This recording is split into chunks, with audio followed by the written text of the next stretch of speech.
Namaste and welcome. Today, it is my pleasure to introduce to the Lokvani community an inspirational entrepreneur, Priya Iyer. She is a high growth serial entrepreneur with a track record of delivering exceptional stakeholder value.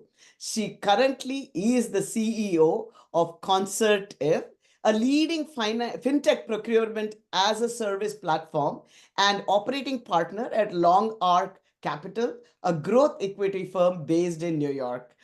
Priya was named New England Entrepreneur of the Year in 2014 and ranked on the top 100 entrepreneur list by the Boston Globe in 2015. She has been awarded the top women leaders in SaaS by TSR and named the top three highly accomplished women CEOs in 2019. This amazing person is from the Boston area. And Priya, thank you so much for being willing to share your story on Lokvani. Namaste and welcome. Thank you so much for having me. I hugely appreciate it. Wonderful. So, Priya, first of all, I'd like to know about your current company, Concertive. What does it do, and what is your role in the company? Yes, Conservative is a fantastic firm. We work with mid-market private equity firms and investment banks and hedge funds, so very much in the financial services space, headquartered in New York City. I joined the company when it was very small, less than 3 million in revenue. We've grown tremendously, just tripled in size over a short period of time, etc. So high growth. This is my fifth entrepreneurial company. I have a bachelor's and master's in computer science, so my track record has all been in software products and things like that. Here it is, and yeah, yet another journey. Wonderful, wonderful. I think you're rare in many ways, of course, being a female entrepreneur, but also you started your entrepreneurial journey in the 90s when that was not quite the thing to do. So Yeah, could you a little bit describe what motivated you to jump into that and how was that first experience? yeah. Frankly, it wasn't a grand plan or anything. I didn't plan that I was going to be an entrepreneur. I actually, when I was doing my master's, I did an internship with Bell Labs, the giant back in the days in Murray Hills, New Jersey. And I joined them, I had a return offer and I joined them. And it was the most boring job ever. I sat around and twiddled my thumbs and they paid me for it and I hated every day. And there was a consulting firm at that company, and that company was very busy. Everybody was busy. I thought, oh my God, they have such an interesting job. And so I left Bell Labs in a short period of time and joined this consulting firm. And they were, in downtown New York City, and I got to work with all of the big banks there and really enjoyed it. My husband he joined as a professor at Boston University. And so I moved from New York to Boston with him. Luckily, my company had a Boston office. So I came here and we were working on with a software product that the company made and doing consulting and didn't quite think that the product met the consulting needs. So five of us I was in my 20s, early 20s, hadn't even reached my mid 20s, thought that we could solve all problems in the world and kind of left the company to form our own consulting firm. And that firm grew over a period of time. I was running the financial services vertical. I became managing partner for the vertical. And after a few mergers and acquisitions, went public in 1999. And I ran more than 50% of the revenue back then. And so I got to do all of the road shows and really rang the bell on NASDAQ. And it was an unbelievable learning experience through my 20s. I always say, hey, that experience really, really shaped my entire career. So that I got lucky, I guess, in that and got that opportunity, and then kind of went from there. But at that time, did you need like investment to start that company, or it was how did you That's set a that company great up? question. You typically need that, Yeah. right? And so we started as a consulting company. I had Fidelity Investments as my client, and in a year's time, that grew to about 5 million in revenue, just in a year's time. It was all consulting revenue, fully paid for everybody.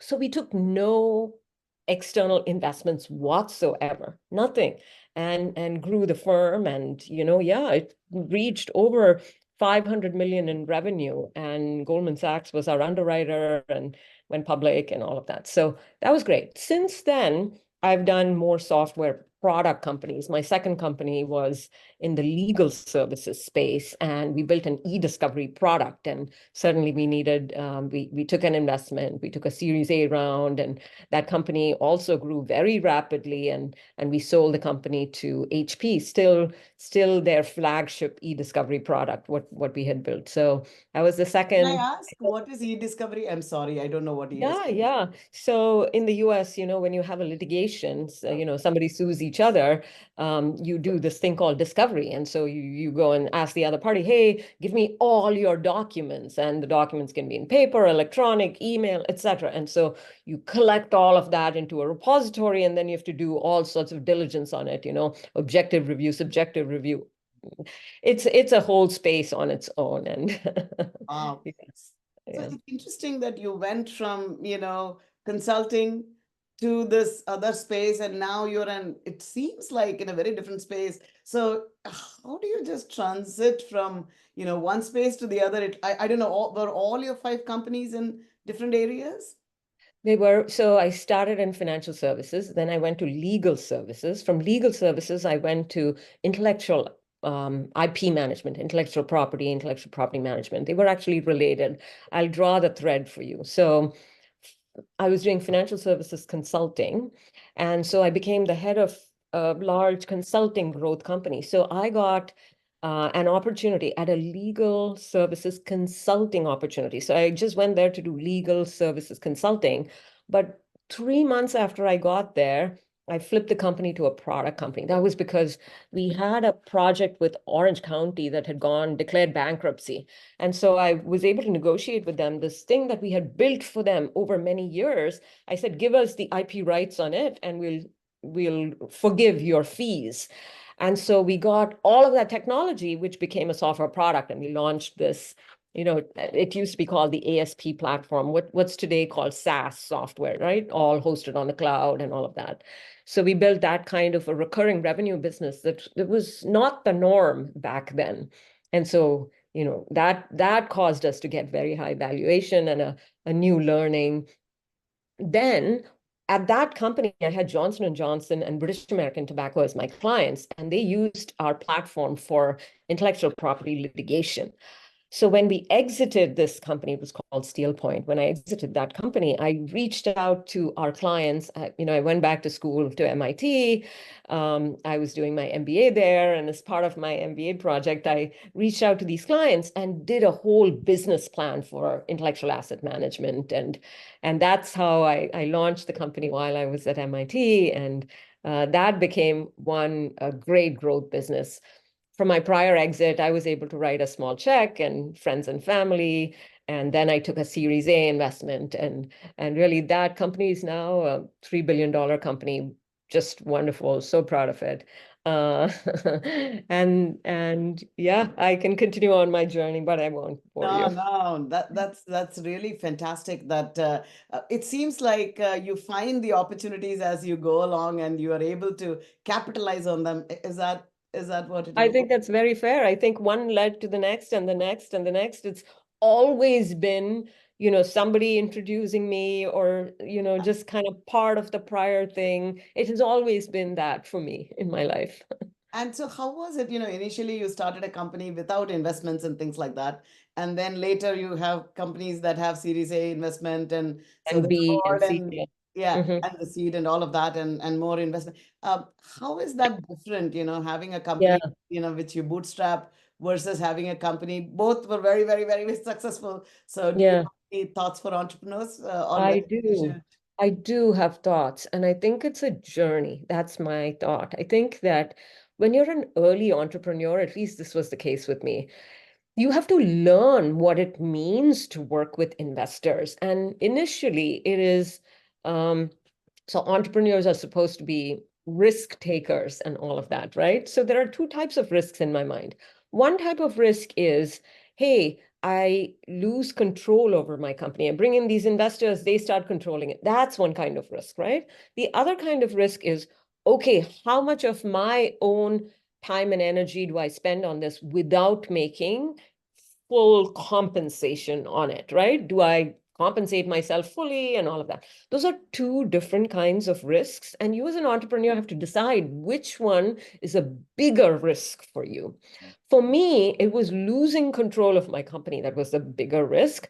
I was fine, not taking a huge salary and like putting in sweat equity and keeping control. So that's why I needed to kind of do my initial things without taking too much investment and learning. And even when I first took investment, it was a minority investment that I gave away. And then I learned over time, I think as your career grows, as my career grew, I had progressed on from, being a $10 million or $25 million company to a $250 million company, $650 million company, billion-dollar company, right? That stage of growth in your own journey requires you now to say, okay, how do I get to that next stage? And so I need the investments. And by then, you're really used to working with investors and managing the board and things like that. So I think it's a journey there as well. So every entrepreneur has to decide for themselves how Yeah. to do what makes sense for them. And like you said, everything is a risk, and that was very, very interesting to see.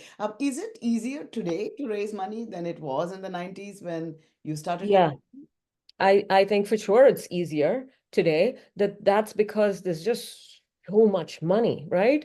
What used to be angel investments would be in the 100, 200,000 range. Today, angel investment is in the 1.5 million, that kind of range. And, what used to be Series B is now Series A, and so on and so forth. So it's just, there's more money to go around and lots more private equity investments and things like that.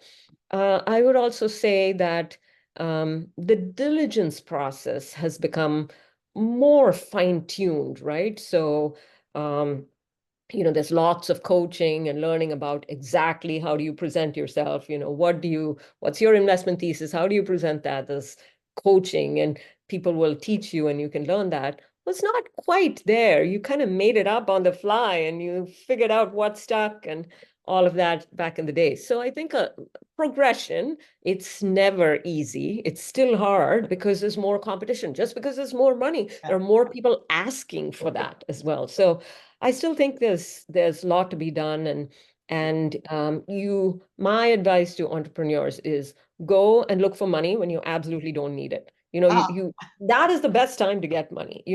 Raise your capital so if you just need $1 million, I would say, okay, I only need 1 million, but okay, I have 5 options. I'm going to raise 5 million is a better tactic than yeah. to be under the stress of raising capital. Sure. And now you're an investor yourself. So, what do you look for when you are looking for investing in a startup?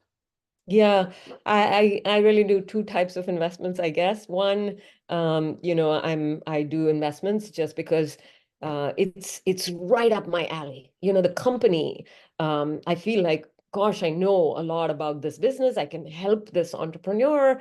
I can, just make introductions and help them network, and that's one kind of investment. And then I do other kinds of investments that's kind of more my passion, women led and microloans, and I have a deep connection with some aspects of things. Usually it's in India, and that's a different track. Wow, wow, wow. And so, as a woman entrepreneur, has the journey been special? Do you think it makes a difference if you're a man or a woman in the entrepreneur space? I always used to say that back in the days, I would say that, no, I don't think about it and all of that. But I've really changed. I think I do think about it, and I do think it's different. And I think that, so how did I realize this and why do I say this? I've, been a CEO of a company again and again now 3 times. And ran these companies for over 10 years. And then I done these transitions, hired my successor and handed over the reins and spent sometimes 2 years transitioning to a new CEO. And that has allowed me to see the difference between what I am and how all the times I've done the transition, it's been to a male CEO. And not just me seeing it, but I hear my team talk about the difference between, and they've positioned it as a woman to a man. I've noticed that when I leave, um, the companies typically when I'm the CEO is 50-50 female, male, maybe even sometimes a little over 50% women. And within a year, 2 years, it's changed and it's much more male. Um, uh, I think it's natural. I don't think it's anybody being evil and trying to do that or anything. I think naturally women are attracted to a woman CEO or a woman leader. And men are attracted in a similar fashion to men. And so I think that's a natural switch that has happened now 2 or 3 times as I've transitioned. And just there's this every time there's a new CEO, there's a change in culture, right? So I think there is a natural change in culture as well between a man and a woman. I think there's much more respect as women leaders. It's much more respect for a person's time, personal time, and the balance between that. I mean, there's demand of hard work and work ethics, etc., but in a very flexible fashion. Um, repeatedly I've seen that change as Interesting. I've stepped out. So I do think there's a difference. I think that the nature of leadership, the nature of team building, the emphasis on clients and, prioritization of the way you grow is I think different. Interesting, interesting. Do you think women, sometimes I hear this, women are better natural leaders? Is that true, do you think, or you just think it's in depends on the person? I think men are great leaders as well. I think that women juggle a lot of things at the same time. That's my observation. And so, because of that, I think because women have this ability to juggle a lot, they are actually, in my mind, wonderful entrepreneurs. Earlier stage companies require that. They require a leader to manage many, many things at the same time.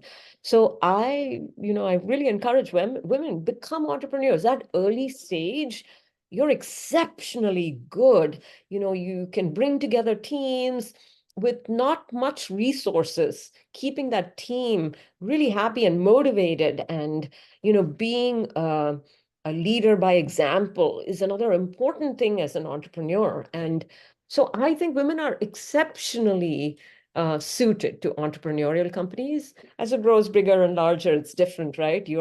Now you have too many tracks in your company. And while you were trying to focus on one thing as an entrepreneur, as you get bigger and bigger, you're trying to weave a story that makes everything the company is doing cohesive. So you become almost a storyteller at the other extreme. And I think that's, in that journey, I think women are particularly suited in the early stage.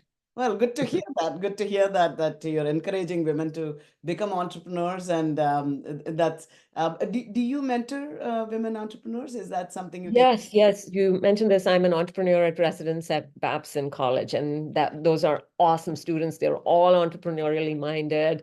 I do office hours. I do a lot of, people who come to those will come again and again and again. And so I have these threads with them throughout their journey, making these connections and really helping them in the early stage. How do you do sales? And, how can I, as a small entrepreneur, go and sell to a Microsoft or a Coca-Cola? These are giants. Why would they buy from me? And all of that, right? So it's kind of breaking that and saying, don't think about the big company. You're selling to one individual there, and that's just a personal connection you make. So these, yeah, I think Yeah, coaching is wonderful. It gives me more joy than anything else at I can see this your stage of my eyes really lit up when I brought up yeah, that topic over a yes. else. So that's Yeah. great, and it's I think the world is so blessed that there are people like you who have had such great successes, and women can look up to people like you to continue their entrepreneurial journey. Now, Okay. no, it's very true, and I was going to say that you did mention juggling, and I know that you have a family. You raised a daughter. I mean, you were early, in your 20s when you started your journey, when probably you didn't even have your child. And Yeah. so, how did you manage all of that? And what advice do you have for women entrepreneurs? Because it is a 24 by 7 job. I keep It hearing is. about Yeah. entrepreneurship. Absolutely. It's all consuming and then some, right? Um, so it's hard at that stage. Being successful, you're successful, right? You're growing, and you have this fear. At least I, as a woman, had this fear. Oh my God, I'm going to have a family that's going to be distracting. Am I ready to give up my career? Am I ready to make this commitment?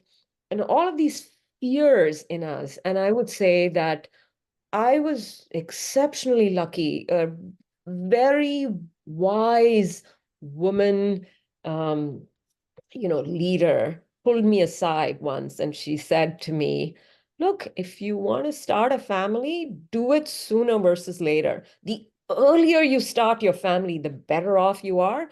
It gets harder and harder later on. Your career is only going to go progress up. It's only going to grow more. Why would you wait and break your career later on? Do it much earlier. That was her first advice. And the second thing she said to me, she pointed out to a dozen or more women CEOs of huge, large enterprises. And she said, look at all of them. They all have families. Okay. So you're not doing anything that is earth shattering or any such thing.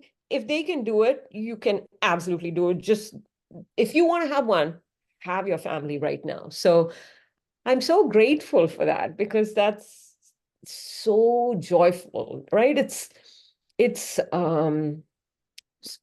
maybe not for everyone. You have to decide whether you need a family or not. But for women who want to have that family, do not let do not think, I was stupid to have that fear. All I'm saying is do not fear it. The world, the universe just comes to help you. And we as Indian women, we get so much help. My parents, my in-laws, they all came to support the family. And, I say, when the child is young, outsource. you know, it's when the child grows up, that's when they need you. So, don't fear it. Just Just that's an important part if you want it. no, I think now we are at a stage we have seen so many women, who have Yeah. raised wonderful children while at the same time having a, successful life. So I think we can clearly say that, that Yes. go ahead, Yeah. we have examples out there, and like your friend told you that, that Yeah. is really fantastic that somebody actually said that to you, so Yes. May I add one more small sure, thing? sure, please. I think that again, as I was a mother and growing my career, I I had guilt all of the time. Really, that is just the truth. I would go into work and I would be guilty. Oh my God, I'm not at that parent-teacher meeting or something like that. I would travel a lot on my business and I would like leave last minute, take the very last flight I could take and come back on the earliest flight I could come back. It was just work, packed it into the time frame. So that's how I was. But when I was at home, I would be guilty. Oh my God, I haven't done this, I haven't done that. That's overdue. It was guilt on both sides. And that was a learning experience as well. Over time, I kind of learned to draw my boundaries. This is work, this is family. And slowly I got over it. When I'm working, I'm fully working. I'm not going to think about family. It's somebody else's thing to do that. Yeah. When I'm with my family, I'm not going to think about work. And that was the first stage. The second stage for me was I actually blended the two together. I started bringing my daughter to work and I had my assistant. She would schedule all my family stuff as well. It all became one thing, and boy, that was so nice. My work knew about my family knew about my work, and it was no longer a problem for me. I think those are all stages I went through. I hope that's helpful to someone else. No, I totally agree with that, that yes, you should have boundaries, but may not have boundaries also. So to know when to have it and when not. And I always think that children, if they're involved in what you're doing, they're going to learn from the way you live. I'm sure your daughter learned from the way you lived more than anything else that she has learned. And I'm sure that's an inspiration. Any final words of advice for our community here that you would Yeah, like to share? if I would say, since you ended with kids, I wanted to say that, oh my God, our kids are such inspirations, isn't it? They are kind of another level up. And I see all of the young folks, and I always tell my team, as entrepreneurs, you have to keep up with what the current state of the environment is, right? I bring in a lot of interns into work, and I can't tell you how much they teach me. It's this young generation that has new ideas, and it's really a age of transformation, I think, and being close to them and learning from them. It's actually, I feel like, more than coaching and teaching. Every time I do that, it's them teaching me as much as they gain from me. So that, I think, is our, the next generation, and learning from them and seeing them succeed and taking us to a next level, which they absolutely are, is my dream. And Wow. yeah, I think the And next thing. so, speaking of next things, so what opportunities do you think are there out there for entrepreneurs in the spaces that you're familiar with that you might Yeah. recommend people take a look at? Yeah, it is unbelievable what's going on. I'm sure you've heard of it as well, Ranjani, all this AI transformation and ChatGPT and, generative AI, et cetera. It's transformational technology, almost as much as the web was when it came, right, back in the 90s. I think that's another age. And so we're going to see a ton of different new firms, foundational technologies changing, and then more. So the next 10 years, I think, is going to be exceptional and really, really exciting. Um, Things that we do, just the pace of growth in technology is exponential. And what used to take 10 years is taking a year. What used to take a year is happening in days. It's really unbelievable. So I'm just Yeah. super excited for the next 10 years. Yeah. And I think productivity and everything, making us, bringing the globe into a very small, Vasudhaiva Kutumbakam, just this wonderful, wonderful experience that I look forward to. And yeah, it's going to be great. Wow. Well, it's so wonderful to hear your joy of your own journey and your excitement for the future. I think that's what makes an entrepreneur. I can see light in your eyes. And I think once an entrepreneur, it seems like always an entrepreneur. And I can see that you're still Can't going. help but see it glass half full, I guess, is the curse of and the blessing of God. Absolutely, absolutely. Well, thank you so much for your time, Priya. It's such an honor to get to know No, my you pleasure. and get to know your journey. Thank you Yeah, so much. Mangalam Shubham. thank you. Bye bye.